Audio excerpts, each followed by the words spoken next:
Hi dear friends, போன வீடியோவில் Appar threading பார்த்துருப்பீங்க அண்ட் பாபின் ப்ளேஸ் பண்ணுறது சொல்லியிருப்பேன். இந்த வீடியோவில் பாபின் வைண்ட் பண்ணுறதும் அண்ட் பாபினோட ஃபீச்சர்ஸ், இந்த quick set easy load bobbin வந்து எதுக்காகங்கிறதையும் நம்ம வந்து பார்க்க போகிறோம். இப்போ இது மாதிரி வந்து மேலேயே டாப் லோடு கொடுத்துருக்கிறதுனால நம்ம வந்து நிறைய வந்து ஃபீச்சர்ஸ் இருக்குங்க. அது வந்து எப்படி க்ளீன் பண்ணுறதுக்கும் ஈஸி, டக்குன்னு மாட்டுறதுக்கும் ஒவ்வொரு டைம் மாட்டுறதுக்கும் வந்து ஈஸி. இப்போ சில மிஷினில் வந்து சைடில் கொடுத்துருப்பாங்க.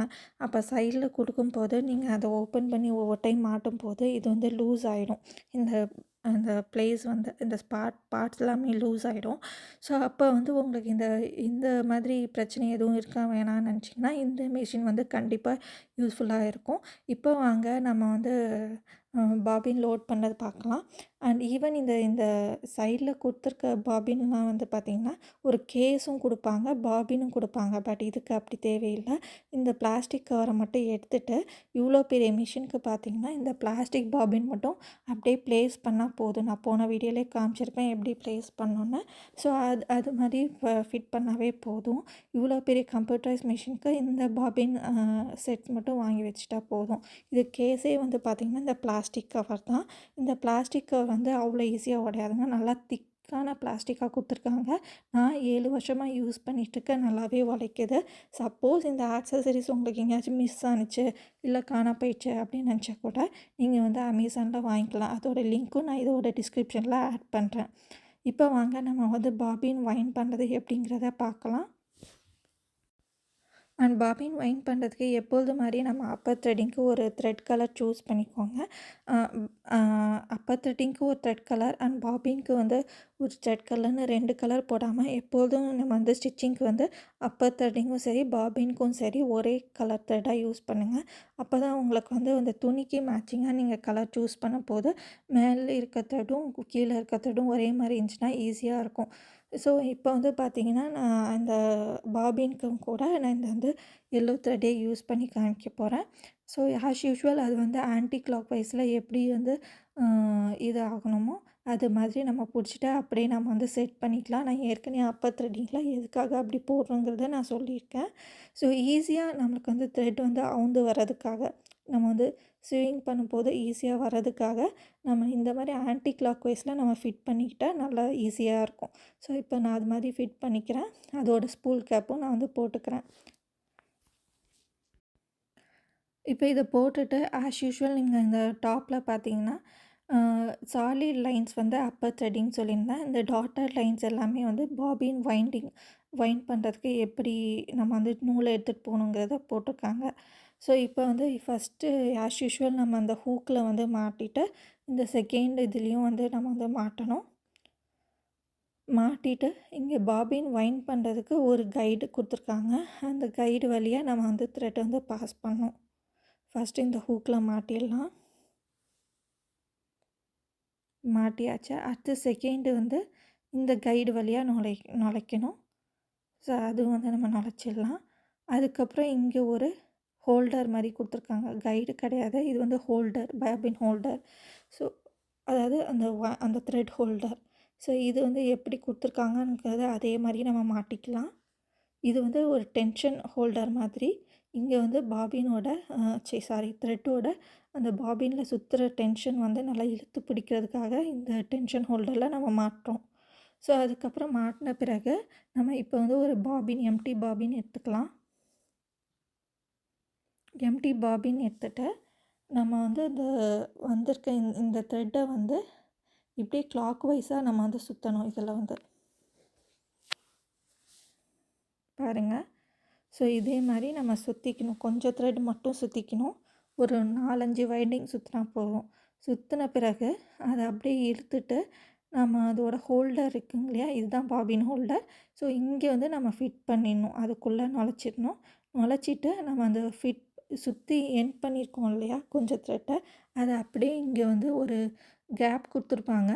அதில் வந்து இழுத்து விட்டோன்னா அது வந்து எக்ஸஸ் த்ரெட் வந்து கட் பண்ணி விட்ரும். எக்ஸஸ் த்ரெட் கட் பண்ணிவிட்டு அதில் இருக்கிற த்ரெட்டை வந்து அதில் ஃபிட் பண்ணி அது ஹோல்ட் பண்ணி வச்சுக்கும். அப்படி ஹோல்ட் பண்ணி வச்சுருந்தேன்னா இந்த நம்ம சுற்றுறோம் இல்லையா, அந்த த்ரெட் வருது இல்லையா, ஸோ அது கூட வந்து அது வந்து மிங்கிள் ஆகாது. ஸோ இப்போ நம்ம ஃபிட் பண்ணியாச்சு. இப்போ அடுத்து நம்ம இது வந்து கிளாக் வைஸாக சுற்றணும். அது வந்து கவனமாக எடுத்துக்கோங்க. ஸோ இப்போ சுற்றி ஃபிட் பண்ணி பிறகு இதை வந்து இந்த ஹோல்டரோட இந்த ஸ்டாப்பரோட அட்டாச் பண்ணணும். இப்படி அட்டாச் பண்ணணும். இப்படி மூவ் ஆகும்போது நம்மளுக்கு வந்து இந்த லைட் வந்து மாறும். இனிஷியலாக வந்து ரெட் கலரில் இருக்குங்க இல்லையா?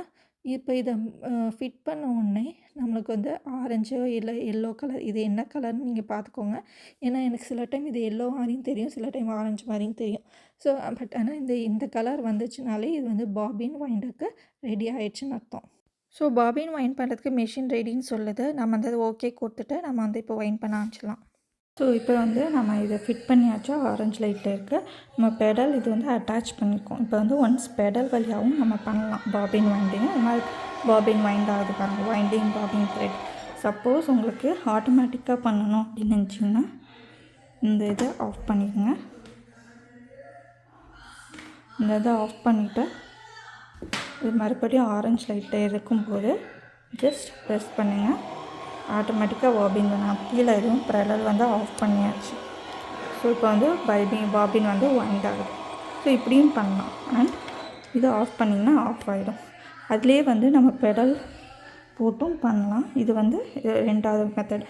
இது 2 மெத்தட்லேயும் நீங்கள் வந்து இந்த ஸ்பீடு வந்து கண்ட்ரோல் பண்ணி நம்ம வந்து பாபின் வைண்ட் பண்ணலாம். இப்போ ஹை ஸ்பீடில் வச்சுருக்கேன், எவ்வளோ ஃபாஸ்ட்டாக வைண்ட் ஆகுது, இவ்வளோ ஃபாஸ்ட்டாக வைண்ட் ஆகுது. அண்ட் மிடில் ஸ்பீடில் வச்சு பண்ணும்போது எவ்வளோ வைண்ட் ஆகுது. இல்லை ஸ்லோ ஸ்பீடில் வச்சு பண்ணனாலும் பண்ணிக்கலாம். அண்ட் ஒன்ஸ் முடியும் போது இந்த வைண்டிங் வந்து ஸ்டாப் ஆகும். அப்போ நம்ம இதை இழுத்துட்டு கட் பண்ணி எடுத்துக்கலாம். இப்போ நான் பெடல்லையும் பண்ணி நினைக்கிறேன். பெடல்னால் இது ஃபிக்ஸ் பண்ணிடுங்க.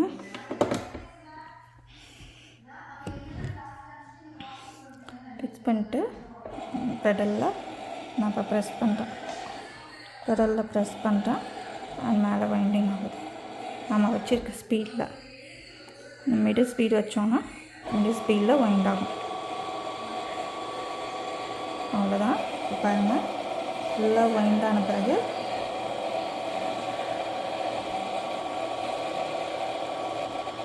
ஸ்டாப் ஆயிடுச்சு. ஸோ ஃபுல்லாக வைண்ட் ஆயிடுச்சுன்னு அர்த்தம். இப்போ என்ன பண்ணால் இந்த பக்கம் தள்ளி விட்டுங்க. தள்ளி விட்டிங்கன்னா இது ரெட் கலரில் வந்துடும், ஸ்டாப் ஆகிடும். அப்புறம் இங்கே வந்து ஒரு கட்டிங் போட்டிங்கன்னா நம்மளோட bobbin thread ready. Bobbin thread ready. இப்போ நம்ம இங்கேருந்து இதை எடுத்துகிட்டு அப்பர் த்ரெட்டிங் பார்க்கலாம். ஸோ இப்போ வந்து நம்ம பாபின் வைண்ட் பண்ணியாச்சு. இப்போ நான் உங்களுக்கு காமிக்க போகிறது வந்து இந்த பாபின், இந்த குவிக் செட் பாபின் யூசேஜ் வந்து நான் ஒன்று வந்து சொல்ல போகிறேன். அதுக்கு வந்து இது மாதிரி நான் ஆல்ரெடி யூஸ் பண்ண பாபின் வந்து யூஸ் பண்ணிக்கிறேன். கடைசியாக கொஞ்சம் த்ரெட் இருக்குது பாருங்கள். ஸோ இதோடைய யூசேஜே வந்து இதில் தான் இருக்குது. இப்போ வந்து பாபின் வந்து சைட் பாபின் இல்லை கீழே அடியில் யூஸ் பண்ணுற பாபின் செட்டை நீங்கள் மிஷினை யூஸ் பண்ணுறீங்கன்னா நீங்கள் வந்து எப்போ முடியுதுங்கிறது உங்களுக்கு வந்து தெரியாது. பாபின் த்ரெட் வந்து அதில் சில டைம் வந்து சிக்கிட்டு இருந்துக்கும், இல்லை வந்து நூல் கட் ஆகும். ஸோ அது மாதிரிலாம் வந்து உங்களுக்கு வந்து ஃபீச்சர்ஸ் வந்து பார்க்க முடியாது. பட் இந்த ஃப்ரண்ட் டாப் லோட் பாபினில் வந்து நீங்கள் ஈஸியாக வந்து பார்க்க முடியும். ஸோ அது எப்படிங்கிறத நம்ம வந்து ஒரு ப்ராக்டிக்கலாகவே நம்ம வந்து பார்க்கலாம். ஸோ இப்போ வந்து பாபின் த்ரெட் எண்ட் ஆகுதுன்னா, நீங்கள் வந்து எப்போ எண்ட் ஆகுதுன்னு தெரியாமலே வந்து நீங்கள் கண்டினியூஸாக தைப்பீங்க இல்லையா? பட் இதில் வந்து பார்த்தீங்கன்னா, இதிலேயே வந்து இண்டிகேட் பண்ணிடும். இந்த ஸ்க்ரீன்லேயே வந்து நம்மளுக்கு வந்து இண்டிகேட் பண்ணிடும். நம்மளுக்கு வந்து bobbin thread is almost empty அது மாதிரி வந்து இண்டிகேட் பண்ணும். ஸோ அந்த ஃபீச்சரை தான் நம்ம இப்போ வந்து பார்க்க போகிறோம். ஸோ உங்களுக்கு வந்து இந்த குவிக் செட் ஈஸி பாபின் வந்து எவ்வளோ ஈஸியாக இருக்குங்கிறது நீங்கள் வந்து பார்க்கலாம். ஸோ அதே சமயம் இதை க்ளீன் பண்ணுறதுக்கு எல்லாமே வந்து ஈஸிங்க. அதெல்லாம் நான் உங்களுக்கு தனி வீடியோவாக போடுறேன். இப்போ வாங்க நம்ம இதை வந்து செட் பண்ணிவிட்டு நம்ம வந்து இந்த பாபின் த்ரெட்டு முடிகிற வரைக்கும் நம்ம வந்து ரன் பண்ணிவிட்டு அது எப்படி முடியும் போது எப்படி இண்டிகேட் ஆகுது, நம்ம எப்படி பார்த்துட்டு எப்படி அது வந்து எவ்வளோ தூரம் ரன் பண்ணலாங்கிறத ஈஸியாக பண்ணலாங்கிறத பார்க்கலாம். இதோட யூசேஜ் பார்க்குறதுக்கு நான் ஒரு துணி எடுத்து இப்போ வந்து ஸ்டிச் பண்ணி காமிக்க போகிறேன். ஸோ அது நம்ம ஸ்டிச் பண்ண பாபின் எண்ட் ஆகுறது எப்படி இண்டிகேட் பண்ணுது, நம்ம எப்படி அதை பார்த்துட்டு உடனே வந்து ஸ்டாப் பண்ணலாங்கிறத காமிக்க போகிறேன். ஸோ மிஸ் பண்ணாமல் பாருங்கள். அண்ட் மறக்காமல் ஒரு சப்ஸ்கிரிப்ஷன் கொடுங்க. எப்போ முடியுதுங்கிறத பார்க்கலாம்.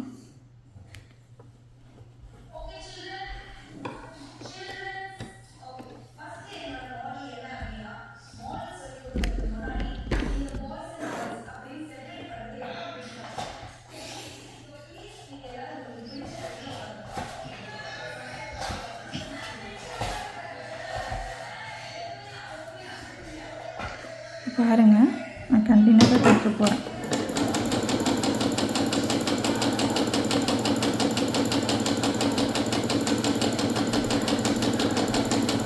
நம்ம சும்மா தைச்சி காமிக்கிறேன். இப்படியே உங்களுக்கு ஸ்ட்ரைட்லாம் வரல அப்படின்னா அதுக்குரிய ஸ்டிச்சஸ் நான் உங்களுக்கு காமிக்கிறேன். இப்போ வந்து பார்த்திங்கன்னா இப்படி கூட நீங்கள் பார்த்துக்கலாம். சப்போஸ் இன்னும் கொஞ்சம் பாபின் இருக்குது அப்படின்னா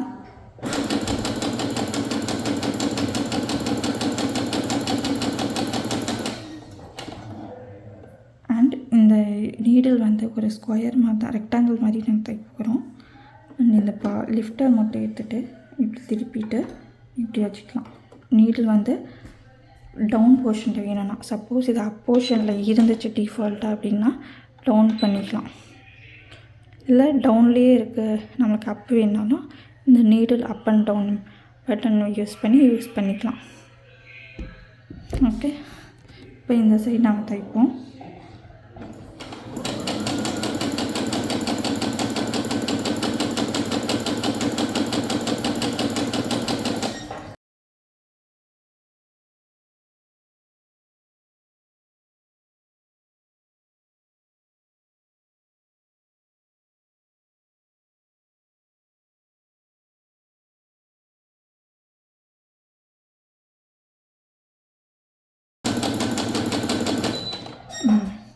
இப்போ பாருங்கள், ஸ்டாப் ஆகிடுச்சு. நான் பெடல் ப்ரெஸ் பண்ணிகிட்டு இருந்தேன், ஸ்டாப் ஆகிடுச்சு. என்னன்னு பார்த்தா ஒரு சவுண்டு வந்துச்சு இல்லையா? என்னன்னு பார்த்தா the bobbin thread is almost empty. Almost எம்டினா இன்னும் கொஞ்சம் இருக்குது, ஆல்மோஸ்ட் காலியாக அப்படின்னு அர்த்தம். ஸோ இதுக்கு ஓகே கொடுத்துட்டு திரும்பவும் தைக்கிற மோடில் வந்துடும். அப்போ என்ன பண்ணணுன்னா நம்ம கொஞ்சம் கொஞ்சம் தைக்கலாம் அந்த த்ரெட்டு முடிகிற வரைக்கும். அது வேணால் நீங்கள் இங்கேயே பார்த்துக்கலாம். ஓகே, இன்னும் கொஞ்சம் லூப் இருக்குது எனக்கு தெரியுது இங்கேருந்து. ஸோ வந்து நம்ம அது வரைக்கும் தைக்கலாம். என்னென்னா வந்து கொஞ்சம் கொஞ்சம் ஸ்டாப் ஆகி அது இது மாதிரி நோட்டிஃபிகேஷன் கொடுத்துட்டே இருக்கணும். இது மட்டும் நம்ம ஓகே கொடுத்துட்டே வரணும். எப்போ முடியுதுங்கிறது நமக்கு ஈஸியாக தெரிஞ்சுக்கலாம்.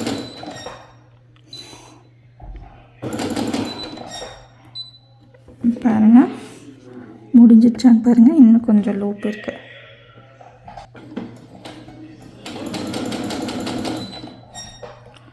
இன்னமும் எண்ட் ஆகிட்டே இருக்கு. ஸோ இப்போ வந்து பார்த்திங்கன்னா ஆல்மோஸ்ட் ஒரு 2 சுற்று தான் இருக்குது. ஸோ இது மாதிரி பார்த்துக்கலாம். 2 சுற்றுனா இன்னும் ஒரு 4 ஸ்டிச்சில் முடிஞ்சிடும், இன்னும் ஒரு ஸ்டிச்சில் முடிஞ்சிடும்.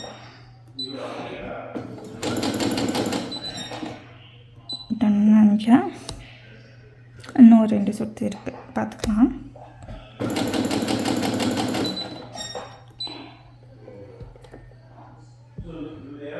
இன்னும் ஒரு சுற்று. அவ்வளோதான் நினைக்கிறேன். ஸோ இப்போ வந்து பார்த்திங்கன்னா ஓகே பாருங்கள், ஃபுல்லாக கம்ப்ளீட் ஆகிடுச்சு. அந்த ஒரு நூல் வந்து இருக்குது பார்த்திங்களா, இவ்வளோ தான் வேஸ்ட் ஆகிருக்கு. ஸோ இது கூட நீங்கள் வேஸ்ட் பண்ணாமல் கம்ப்ளீட்டாக தைக்கலாம். இந்த இதில் நான் வந்து உங்களுக்கு காமிக்கிறதுக்காக சொல்கிறேன். இப்போ வந்து பார்த்திங்கன்னா சில பேர் வந்து அந்த அண்டர் சைடில் பாபின்னா இன்னும் நிறையவே வேஸ்ட் பண்ணுவாங்க. சில பேர் கடைசி வரைக்கும் தைக்க மாட்டாங்க. பட் இது மாதிரி வந்து நம்ம வச்சு தைக்கும்போது இல்லை ஒவ்வொரு டைம் செக் பண்ணிட்டே இருக்கணும். பாருங்கள், நம்மளுக்கு இவ்வளோ ரவுண்டு வந்திருக்கு கடைசி இதில். ஸோ அது வந்து நோட்டிஃபையும் பண்ணுது. ஸோ இது ஒரு பெஸ்ட்டு ஃபீச்சர்னே நான் சொல்லுவேன், மேலே பாபின் இருக்கிறது. அண்ட் இந்த கேஸை எடுத்து க்ளீன் பண்ணுறதுக்கு இங்கே 2 ஸ்க்ரூ கொடுத்துருக்காங்க. இது வந்து நீங்கள் கம்ப்ளீட்டாக பவர் ஆஃப் பண்ணிவிட்டு ஓப்பன் பண்ணி இந்த ப்ரஷ் வச்சு இந்த பேனல் அப்படியே வரும், பார்த்து கவனமாக எடுத்து க்ளீன் பண்ணணும். இதை நான் இன்னொரு நாள் உங்களுக்கு வீடியோ போடுறேன், எப்படி க்ளீன் பண்ணணும், எப்படி ஆயிலிங் பண்ணலாம், ஒரே வீடியோவில் வரும். ஓகேங்களா? ஆனால் இந்த பட்டன் பற்றி பார்த்தோம், இந்த பட்டன் பற்றி பார்த்தோம். இந்த பட்டனும் நான் சொல்லிட்டேன், இந்த ஸ்பீட் கண்ட்ரோலும் நான் சொல்லிட்டேன். இந்த சைடில் நீடில் த்ரெட்டரும் சொல்லிட்டேன், இந்த கட்டிங் பட்டனும் எதுக்குன்னு சொல்லிட்டேன். ஸோ இதோட வந்து டெமோ பார்ட் முடியுதுங்க. இனிமேல் வந்து நம்ம இதோட ப்ரெஷர் ஃபுட்டை என்னென்ன கொடுத்துருக்காங்கங்கிறத பார்க்கலாம். இதில் வந்து பார்த்திங்கன்னா டோட்டலாக 8 ப்ரெஷர் ஃபுட்டை டிஃபால்ட்டாகவே இந்த மெஷின் கூடயே கொடுக்குறாங்க. ஸோ நெக்ஸ்ட் வீடியோவில் இதோட யூசேஜை, இதோட என்னென்ன ஸ்டிச்சஸ் போடலாம், யூட்டிலிட்டி ஸ்டிச்சஸாக, டெக்கரேட்டிவ் ஸ்டிச்சஸாக, எதுக்கு என்ன ப்ரெஷர் ஃபுட் யூஸ் பண்ணலாம், என்ன பட்டன் ஹோலுக்கு என்ன யூஸ் பண்ணலாம் அப்படிங்கிறத பார்க்கலாம். இதில் வந்து பேசிக்கான ப்ரெஷர் ஃபுட் எல்லாமே வந்து அவங்க கொடுத்துட்றாங்க. ஸோ அதனால் வந்து இந்த மிஷின் வாங்கும்போது உங்களுக்கு வந்து பயப்படவே வேணாம். இந்த செட் வச்சே வந்து நீங்கள் ஒரு டெய்லரிங்கோ இல்லை டெய்லரிங் பண்ணுறதோ இல்லை ப்ளவுஸ் ஸ்டிச் பண்ணுறதோ வந்து ரன் பண்ணிடலாம் ஈஸியாக. ஸோ என்னோடய வீடியோஸ் பிடிச்சிருந்தால் லைக் பண்ணுங்கள், ஷேர் பண்ணுங்கள், மறக்காமல் கமெண்ட் பண்ணுங்கள். என்ன டவுட்ஸ் இருந்தாலும் கேளுங்க. தேங்க்யூ.